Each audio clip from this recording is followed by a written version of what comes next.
In 2018, the British government's official Treasury account posted a cheerful Friday fact to its hundreds of thousands of followers. It proudly announced that millions of modern British citizens had helped end the slave trade through their taxes. Within hours, the post provoked a massive public backlash. Historians and activists condemned the framing as a historical revision, forcing the Treasury to quickly erase the post from its feed. The backlash revealed a hard financial reality. Until February 2015, modern British taxpayers were still paying off a debt owed to the families of slave owners. The 182-year-old loan was the final piece of a massive financial settlement reached during the transition from slavery. When Parliament passed the Slavery Abolition Act, they issued this legislation. It authorized £20 million, roughly 40% of the government's entire annual budget at the time, to be paid directly to enslavers for the loss of their human property. This raises a question about the nature of imperial power. How did a geographically distant group of plantation owners secure a corporate bailout so massive it remained on the public ledger for nearly 2 centuries? To understand this lingering debt, we have to look past the British monarchy to the true architects of the empire's economy, a highly organized private lobbying syndicate known as the West India Committee. This antique map outlines the Caribbean territories that drove the British Empire's economic expansion. Sugar, rum, coffee, and cotton flowed from these islands back to Britain, generating immense profits for the metropole. Unlike the French and Dutch models, which relied on rigid, state-chartered monopolies, the British system evolved into an agile alliance of private capital. The West India Committee acted as an external pressure group, leveraging the wealth of absentee planters and metropolitan merchants to manipulate British policy. The reality on the ground was a system of absolute extraction. As this contemporary illustration depicts, the syndicate's profits relied on the forced labor of enslaved Africans, whose subjugation was strictly enforced by local legislatures representing the plantation-owning class. This colonial labor system was deeply integrated with the British mainland. In Scotland, for instance, textile mills mass-produced coarse Negro cloth explicitly to clothe the enslaved populations of the Caribbean. By 1796, over 60% of all Scottish linen exports were sent to the plantations. These export figures demonstrate that the industrial livelihood of thousands of domestic British workers was contingent upon the continuation of plantation slavery.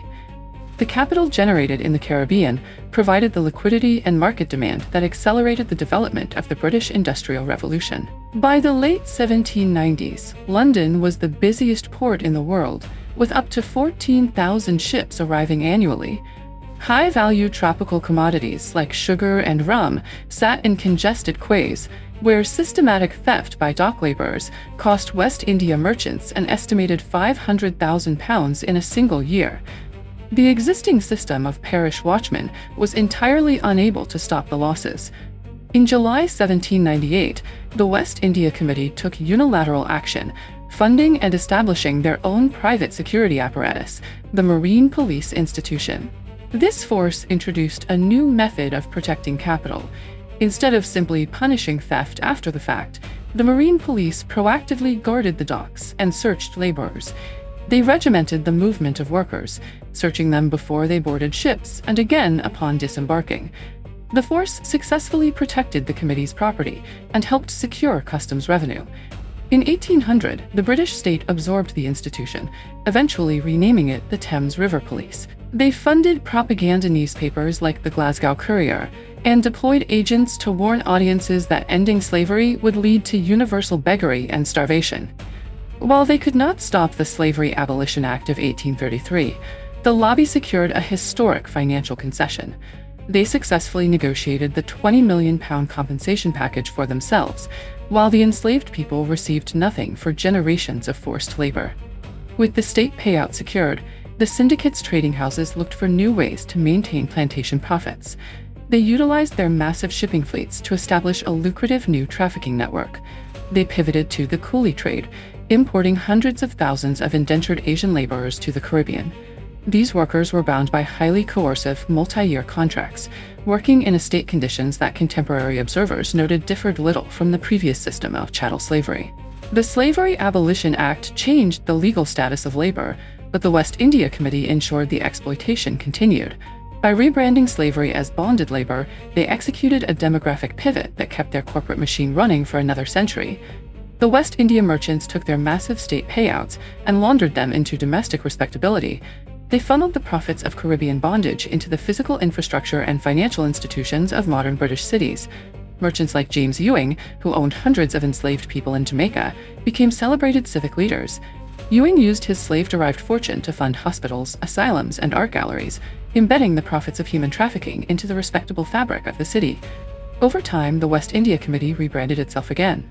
An organization that once fought bitterly against emancipation evolved into a modern charity, focusing on trade ties and military heritage, while the archives of its pro-slavery campaigns were frequently omitted from public history. This corporate transition created a century of deep historical amnesia. The violence of the empire's economic engine was gradually scrubbed from the public record, replaced by grand architecture and charitable bequests. The transatlantic slave trade was the foundational architecture of modern British capitalism. From the city streets to the police forces and the national debt, the ghosts of the West India Committee remain embedded in the very financial and civic structures we use today.